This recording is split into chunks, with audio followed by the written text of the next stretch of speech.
You are listening to the Hostage to the Devil podcast. Some listeners may find this content disturbing. Well, hello, Chris. Thanks to you for coming on the podcast. Nah, thanks, Marty. Pleasure being here. It's sort of you and I got chatting about a year ago. Is that right? Did you find me through the film, or what was the connection? Yeah, I believe we saw Hostage to the Devil a few years ago, my wife and I. And honestly, it was probably our favorite documentary film um, because we just got into this field. And this to me was you had all the people in it that I've been studying, Yeah. and to see them all on one screen, and the way it was put together, it was fascinating. And in fact, I think I might have told you that when I started doing this and people wanted to come into this group and learn and come out in the field, I made them watch that documentary. It was one of the criteria just to see what goes on and who was involved before us. Yeah, it's finally out in the UK now after the Netflix. So the Netflix deal lasted 4 years, and then it had a little bit of a delay in getting it back in onto UK. I think it's been on the US for a while now, but I'm sure you're sick of talking about your origin story. So because obviously I want to primarily talk about the book and the new book that's coming out. But can you give me sort of like a summary of your origin story to where we are now? Yeah, it's basically my wife and I got saved in 2009, came into the faith. We really were just living our lives. I was working as a cop already in the NYPD. She was working for New York City Fire Department as an EMT on the ambulance. And when we came together, we ended up getting saved at the same church service, come to faith. And at that time, it happened in the evangelical church. We were both born and raised Catholic, but we strayed away. We were led there, and as soon as we started following God, we went right into ministry, basically with evangelism. Just speaking about what happened to us, and then helping the homeless. The homeless was very big with what we wanted to do, and as the years progressed, different things. God brought us on a very you know, uh, a tough path. We had resistance from the church a lot that we were going to in the evangelical because we were doing more frontline ministry where it wasn't about filling the seats, just bringing in people, bringing in money. We were actually out there trying to help people. And sometimes, I can remember one time bringing a homeless person into the church and it wasn't received well because they preached it, but they didn't want a homeless guy in there. And that really opened my eyes to what's going on. And so as we progressed and kept going further into ministry, just fast forwarding a lot to 2018, I decided to go on a mission trip to Africa on my own and just really, explore what's going on outside our country. And, I was there to help the children teach in the Christian school and help with the poverty. But I came across a man who I believe to this day was possessed in the middle of the marketplace. Uh, everything, all the training I had as a medic over the years, I knew that this was not a seizure, which everybody else in the group thought it was.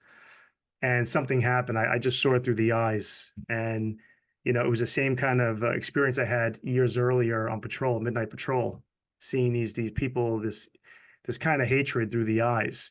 And I knew there was something deeper going on. When I came back home, I started picking up the study. And that's what led me more back into the Catholic faith, studying all the people who've done this before from this part of the faith. They really knew what they were talking about. They had the understanding of what was going on. And it just, we can go on and on. The origin story it's a crazy story going into my own family haunting and stuff. We'll get to that in a minute. Do you mind me sort of going a little bit earlier and you say you were saved at Yeah. the same time as your wife? Now, where were you in your life when you had that sort of crossroads moment? It fell apart. And that's really what, a lot what the book's about as well. People were just expecting a book about haunting stories, but it's really about how God prepared us. we both had tough lives in our own way. And when we met, we came together, we met in the city, we met at the police precinct, actually. She was coming in to treat a prisoner. And we kind of, it was one of those passionate, quick relationships. We really fell in love with each other, but we still had a lot of baggage in our hearts and our minds from our childhood and, growing up. And so we had a very big blowout and things just started to fall apart in a very big way. Relationships, we split up. She has two children. At the time when we met, I had two children, both divorced. And it was one more, strike, one more big blow to both our lives. And I remember I gave up. I said, I just don't see hope in anything anymore. And a friend of ours, a mutual friend, referred us to the church and said, why don't you just go together, come and see what's going on. And that's where the miracle took place. You can't fake it. We walked out of there two changed people, and the relationship, just came back together. God took us step by step, showed us little things within each other, what's in a relationship. And then at the same time, how to, really raising the children in more of a godly way, and then going out to help, help our neighbor, love God and love neighbor. And it's transforming. Is it fair to say that you are who you are now in the line of work that you do now purely because of the shrapnel that you received earlier on in your life? As lived an experience. I think a lot of people do need to get to that sort of dark night of the soul in order to be sort of spiritually reborn in a sense. Do you feel like that was the moment for you in the church where you felt reborn again? You had the armor back on. What talk me through that? Yeah, absolutely. I think God said, we know that God is sovereign and he actually is in control of everything, even the bad things that we see in our lives. He has a purpose. And I fully believe that that was all needed and that was all his divine plan. I mean, I couldn't be who I am today and do what I do if I didn't have those past experiences. Um, you know, the devil works in funny ways. He'll give people a cushy life and everything they want, and they'll never put their eyes on God. But I think it's times like that when you're at your darkest and all you can do is look up. That is where the blessing comes. And you know what? I'm grateful for it.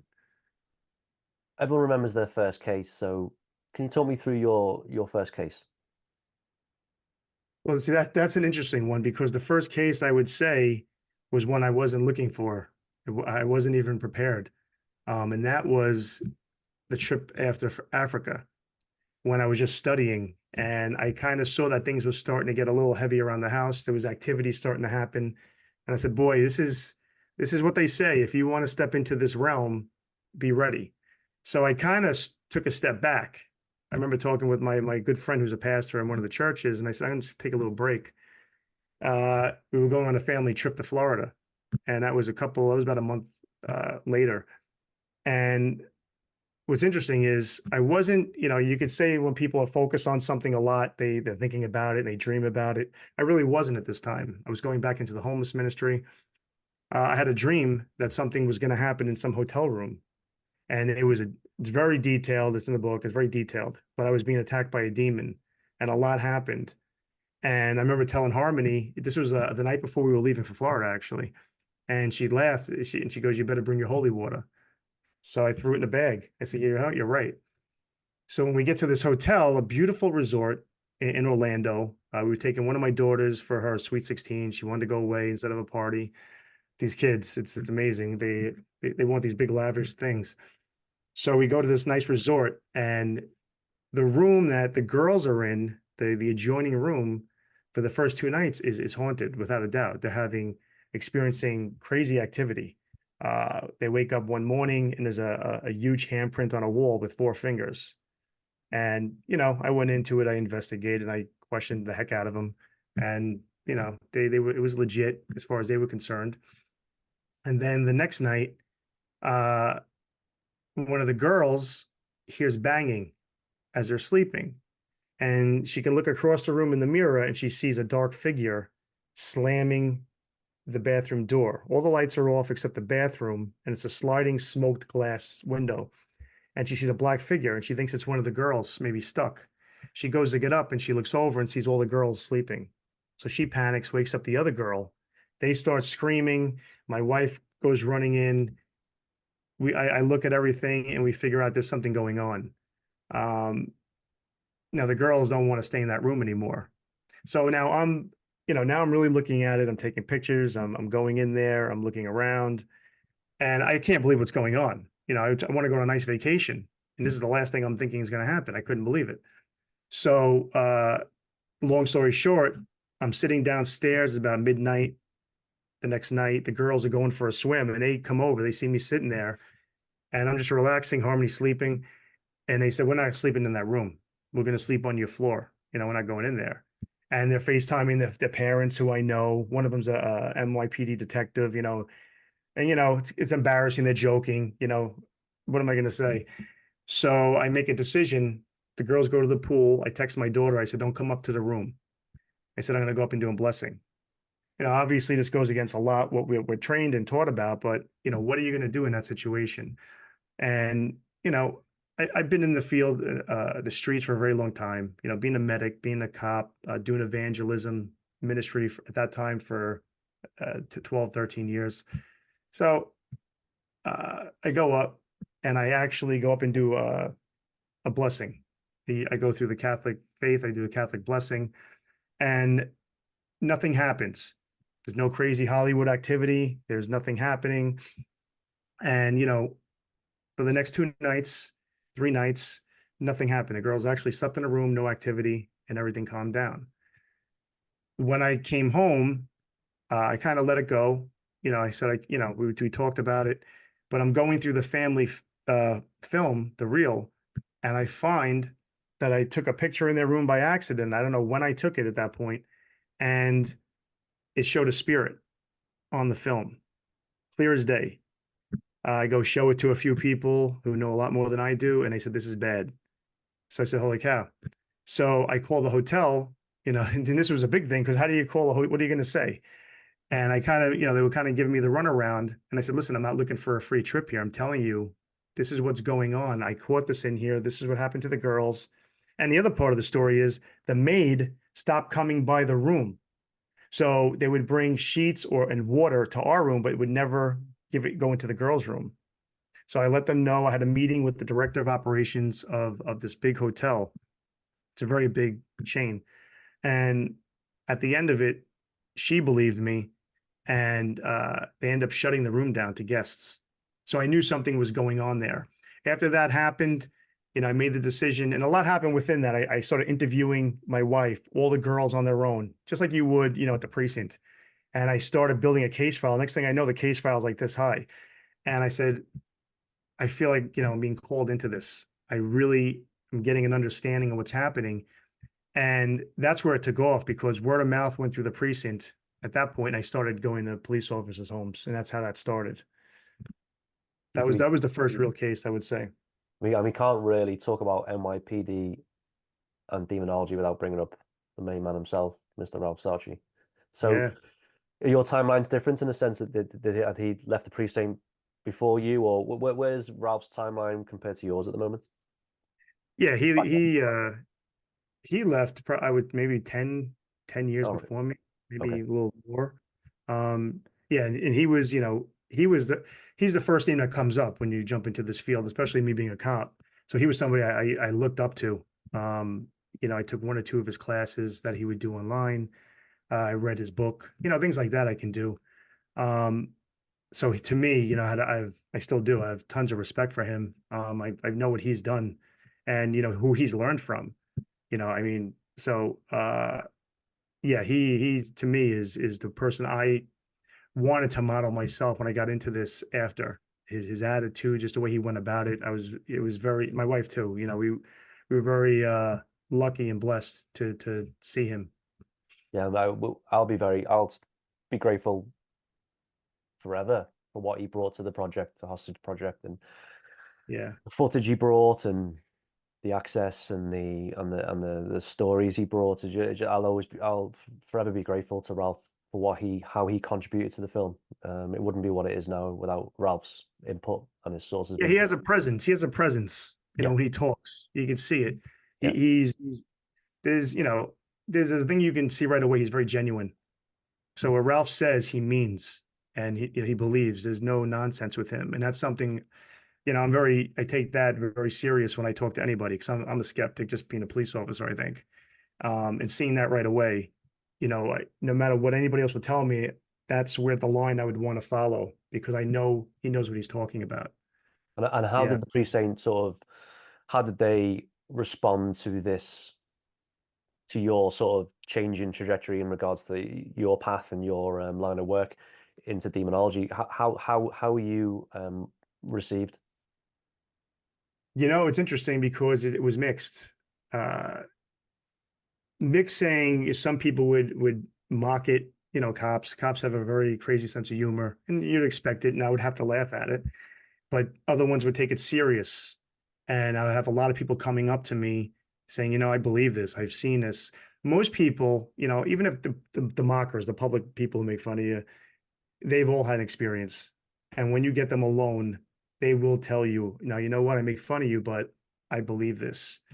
And what happened was something, I never really talked about a lot. And even in the book, I gave it maybe a sentence, because I just didn't want to draw a lot of attention to it.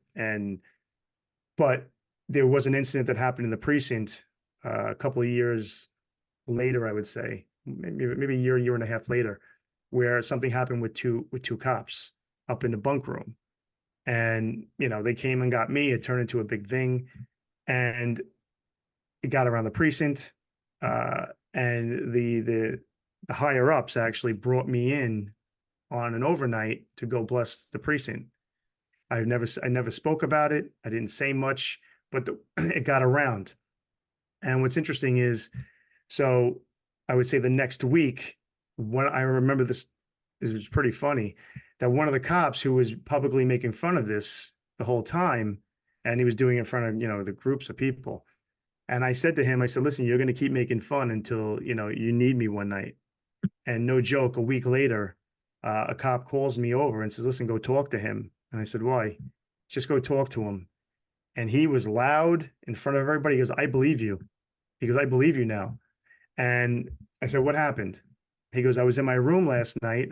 He lives alone. And he goes, I felt somebody jumping on my bed. I couldn't move my feet. And the bed was moving.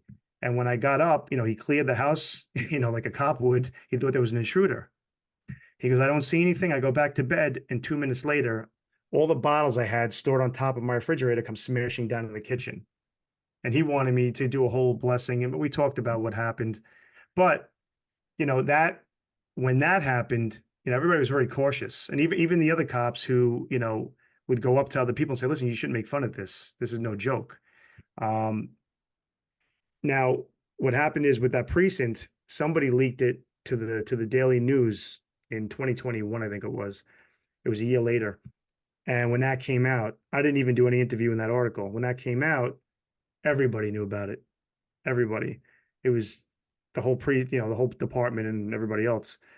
And the next thing I knew, I even had, I had higher up people calling me to their homes in upstate New York and everywhere, bosses, supervisors, because they were having issues they couldn't talk to anybody about. So it was really interesting how God works. And the next thing I knew, I'm doing more work in, the NYPD than anywhere at that point. Is it right to say that, with the work that you're doing now, what would you describe it as? Like deliverance, or what's I don't like to label things, but how would you sort of pigeonhole the work that you're doing now? It's funny. I was just asked this recently too. I don't put a name on it anymore. It's definitely not deliverance. Deliverance would be more of the evangelical type, and that's not what I do. There's a whole, when you get into this kind of discussion, you're getting into theologies and you're getting into, what's biblical. And, that's a long conversation, and I have a whole opinion on deliverance. And then when you look at Catholicism, the way it's done there, that has been an issue for me as well, because if you're not trained by the Catholic Church, that was an issue for me in more than one case. One that I actually described in the book with the Connecticut boy. So, You like to call it, as I've learned from others before me, they call it maybe more of a minor exorcism, the blessing of a home. Really, it's just biblical blessings to me. I don't know what kind of name I could put on it, but it entails a lot. Um, More than just going into a home. I'll go in and do a very detailed investigation, uh, long phone calls, medical history, being a medic. And I bring Harmony into this. She's has a very big medical experience as well with FDNY. I was a paramedic actually with the New York City Fire Department in the 90s. So I take that and also being a NYPD cop and kind of investigate the people. The people who are calling too. You want to make sure they're of sound mind. Maybe they believe what's happening, but maybe it could be a mental illness.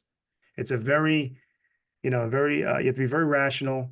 You have to be very responsible when helping people, because you don't go in saying it's a demon. You don't go in. I never go in that way, because you could be hurting them.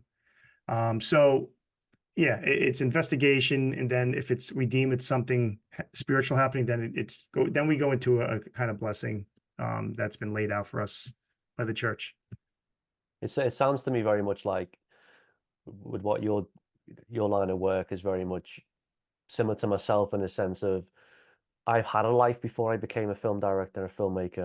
I've been a high school teacher. I've been a section commander in the Royal Marines. I've been to operational war zones, and I'm now filmmaking and I'm telling stories, and the transferable skills are just incredible. It makes me a better storyteller now, because I have lived an experience. I have had another life before this. And it sounds Right. similar to you, as your experiences as a police officer, a paramedic, has basically got you to this point now where you are such a better investigator now because of the previous work that you've done. Yeah, there was a saying, I'm trying to remember it directly, but it was always, a man without experience really just has an opinion. And when you have the experience we've had, we've seen things that you got to think about it, that most people will never see in their lives. So it does. It develops you. It creates who you are. And then when you walk into these situations, you know, c- they people ask me, "Hey, do you get very scared?" And honestly, I say no. I know what I'm dealing with, right? But it's not the first time I entered a stranger's house. It's not the first time I had to go investigate if something's happening. And then, so it kind of it builds your makeup of who you are. Did I do it? Are there times where I got, scared out of my mind? Yeah, it's when things happen, certain things. But it teaches you how to handle it, and then how to handle the people you're with responsibly. And yeah, without that, I don't think I know I couldn't even enter this field. Yeah, I mean, fear is huge in all this. My previous line of work is, we knew who the enemy was. A bit like yourself, you know who the enemy is.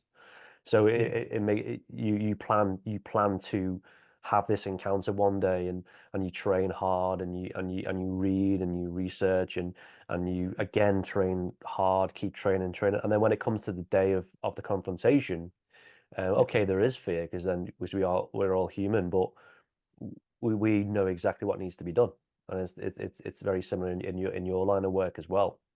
And how important it is, someone who, like, we've talked about this off air, about how the devil works in mischievous ways constantly. And I feel like, particularly when you have the paranormal, demonology, and you bring film and television, entertainment media into this equation, a lot of people who have good intention going in to become, not so much personalities, but to try and spread the message of the devil, the exorcisms, the work, basically. I always feel like they are always corrupted by the entertainment industry eventually. How important it is for you to keep turning the mirror on yourself with regards to the work that you do, because I know a lot of spiritual leaders sometimes neglect the fact that they have to keep working on themselves whilst in this ministry. It's how important is it for you to keep turning the mirror on yourself and saying, is this right? Am I right doing this right now? Do I need to come back into myself, and to make sure that I am good? Because it all starts with you, and finishes with you. So how important it is for you to turn the mirror on yourself? Oh, is it very, very important? I mean, biblically, that's what we're to do all the time, is to always reevaluate, yourself. Am I walking in the faith? Am I living that biblical life? Um, so it's very important. And yeah, there is a danger when the entertainment industry starts coming after you. And I've had many production companies, I'll just give you an example, want to do like a reality show. And then, as I'm talking to them, just make sure, you jump a little and you do this and you do. And I said, that's not me. And I said, that's not real. I said, I'm not going to do that. It's not entertainment. If you want to really look at what's going on, and you know what, we've had a lot of issues and we didn't do it because they want, I'm not going to mention names, but reality, but a lot of people jumping around and, with those fake scares, or they even talked about maybe, well, we'll make something happen, if nothing's going to happen. And you have to take that moment of pause. And that's what my wife's good too, because we bounce it off each other. And I would say things like that. This doesn't sound like something we should be doing. This is, more entertainment. So it gets very tricky, but you absolutely have to keep looking at yourself. You have to, am I doing, what is my purpose in doing this? Is it now to become a public figure, or is it to expose and bring it out? And I've had trouble with that at times. I'm not going to lie, because I had so much thrown at me. And, at times I said, wow, I got to slow down, maybe on social media or something, because I'm looking like I'm just trying to build a following and do this, which that's not me. And I took myself away, because really it's for the greater good of the people. So you have to really, you have to absolutely always evaluate yourself. And I'll be the first to tell you that I'm guilty of things. And yeah, I believe it's important. Yeah, I mean, we all have flaws, and the flaws are what makes us who we are, a unique person and soul. But like, with regards to myself, what's really hammered home for me is I went from being a very naive, like Hostage was the first film I ever made, so I was very naive going in, and I was sort of chasing an audience in a sense. I was chasing their love and chasing their please love this film, and just it had mixed reviews, which is what is all about in this industry. And only recently, I would say the last few years, I've really, what's grounded in me is my sense of purpose is to continue to tell authentic stories. But the other side to that is the audience will find you. Do not go searching for the audience. Do not, Right. I'm not asking for like people to follow me and to put me on a pedestal. All I'm saying is what's grounded in me at the moment is continue to tell authentic stories, and the audience, the right audience will follow you and find you anyway. You're absolutely right. And, you made me think, when the entertainment industry came to us, that was a big thing they were pushing. And they said, you need to get more followers. You need to get out there more, and you need to get a following. You need to have millions and this. And I said, that's not me. I said, I don't know how to, I'm 53 years old. I'm not jumping up and down dancing. I said, I'm not going to go do that. And that is a big thing. And what brought me to peace was always going back to God and saying, you know what, this is your plan. I don't have to say anything. If you want this message out, you know, then you're going to let it out. And that's honestly, that's how this book was written. I'm going to tell you that. And this is the truth. I've been asked to write books for years because of, the haunting in Florida and the Connecticut. And I would sit down. I said, there's nothing there. I said, this is just I don't have anything behind this. I don't want to write just a scary story. Everybody's done that. And then when it was time, after more experience with Hollywood and all, and then the churches, I said, you know what? I'm bringing this right back to God. And this book is written more about, God's glory than anything else. The stories are part of it, the haunting stories. But, you know, I started to realize, God, you're in control of this.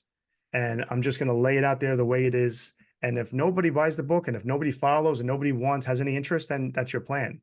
But I'm not going to go chasing anybody anymore.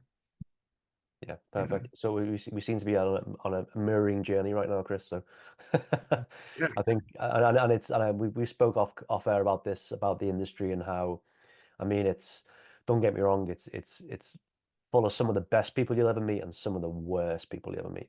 and I'm very good. My intuition's very strong, and I've always gone with my guts. My guts saved my life numerous times in previous workplaces. But it's so important to again, it's like you need to go in with regards to the entertainment industry. Obviously, this book is going to be successful, and you're going to get so many offers. I know it, I can feel it in my bones. It's just knowing the industry does have a very dark side to it, which a lot of people know about.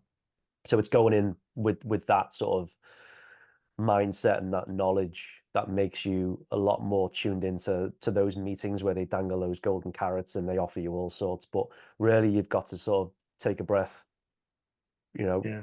And also your tribe. I mean, what I found is over time, as I've got older, my tribes got smaller because as you get older, you become wiser, and you know that the people in your life are either there to support you or to keep you suppressed.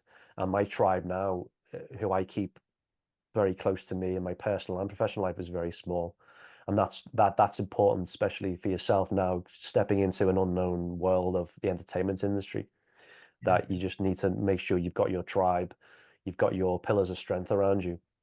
So when you make those decisions, it comes from good intention, and you just got to keep that good intention throughout. No, corruption, people always get corrupted, but it's always the people who get corrupted who aren't doing the inner work, who aren't turning the mirror on themselves. So, I mean, we could have spent this episode talking about these really fantastical stories of hauntings and demonic obsession and etc. But for me, like, I wanted to get you on for the audience to get to know you more as a person, because I always feel like people, okay, they hear the stories and and it sounds frightening and sensational, but really I think where I think Hostage to the Devil works is I made it more about the man than his exorcism ministry. I mean, it's funny because when I first got offered the project, I was like, right, we're going to open with his first exorcism in Egypt, Cairo, where he assisted when he was, working on the Dead Sea Scrolls. It was fantastical, and it was just sensational. And I just didn't need to do that. I just needed to keep it grounded and to tell a Yeah. grounded story through the man himself. And I think people will be fascinated with you as a character in this book and subsequent, whatever this book spins off to be, whatever. It's out of our hands. Your journey is out of your hands. You can make decisions, but I feel like your journey over the next 10 years is purely going to be, if you keep your intention pure, it's going to be very successful. But like I said, just keep keep that tribe close. Oh, I absolutely will. And I always look back to Jesus. He had a very small circle, right? Yeah. So if you're looking at wisdom, you're absolutely right. And that's what I do. Very, very small, is a very few people. Um, because like you said, you have to trust the people you're with. Um, and that's great advice. Is there another sort of analogy I always talk about is like it's funny because I came back. I had the film already filmed and it was already there and it wasn't finished yet. But the way I describe it as, it's like a whale carcass in the sea, like a bloodied whale carcass, and then all these sharks started to come. And this is a similar boat to yourself now with the book being released. Is that's the Yeah. whale carcass, and what the sharks do, they come in and they take the chunks that they want and they rip it apart and they go away again. And then you're left with a skeleton of something which used to be alive. So that's the analogy I always talk about with the film industry, is people just take what they want and they just leave the rest, and they'll take a lot more than they need to as well. So no, I don't want to badmouth the industry that I'm also in. Like I said before, it's full of incredible No, people, and that's the they're world the we live in. Yeah. I mean, exactly. that's the world. It's a continuous balance. Yeah, it's a yo-yo effect. You just got to know how to react to these people who are coming in with the wrong intention. But no, I wish you the best success with the book. Where can people find the book? Where can they buy it? It's on Amazon right now, called Into Darkness. And that's the easiest place you can get it right now. I think it's all over. I have it international as well, so you can get it. And if I They was have, to ask you, what would be your sort of golden ticket moment, in a sense of what would you want to do with your story? What would be the perfect next step for the story? Where I would want it to go. Where would you basically. feel it resonates? Is it television? Is it film? Is it more books? What is it? I want to see it on a screen. I think that I wrote the story in the third person from an outside perspective purposely, so people can really get a feel of a story more than me just giving my feelings. I would love to see it on a screen, and whatever. I believe it could be a series. I believe it could be on a screen. Whatever, that would have to be something to work towards. But that'd be the next step for me, because I'd love to visually see it and people get a real understanding of what's in the book. Right, mate. Like I said before, I wish you all the success with the book. And Okay. when you get the film offer, when you get the film made, I'll get you back on and we can talk about it more. That'd be great. All right, thank you very much. Cheers, Chris. See you, mate. Bye. Thanks for listening, and remember, we have a Facebook page too, so please give us a like and buy us a coffee over at buymeacoffee.com to help us keep this podcast going. And it would only be right to finish with the main man himself. Satan is always represented as a snake. Lucifer is a scorpion. They have two different functions. We only spirits which have no bodies, and Lucifer and Satan haven't got bodies, are only distinguishable by their functions. And Satan's main function is to kill, to liquidate. Lucifer's main aim is to deceive. He's the liar. So they're two separate entities. Two separate entities, yes. The beginning of it all started off when there was a revolt by angels. 1/3 of the angels created by God revolted and said, "We will not serve," led by Lucifer and Satan. That was the beginning of it. Then when man was created, they started taking part in man's universe and trying to seduce him away from God, as it is in the Bible. That's the origin of evil. And of course, it still goes on. It goes on every day. They were created for this cosmos, and they intend to keep acting in it until the final day when this cosmos will be wiped out, and they will have to descend and live in hell forever.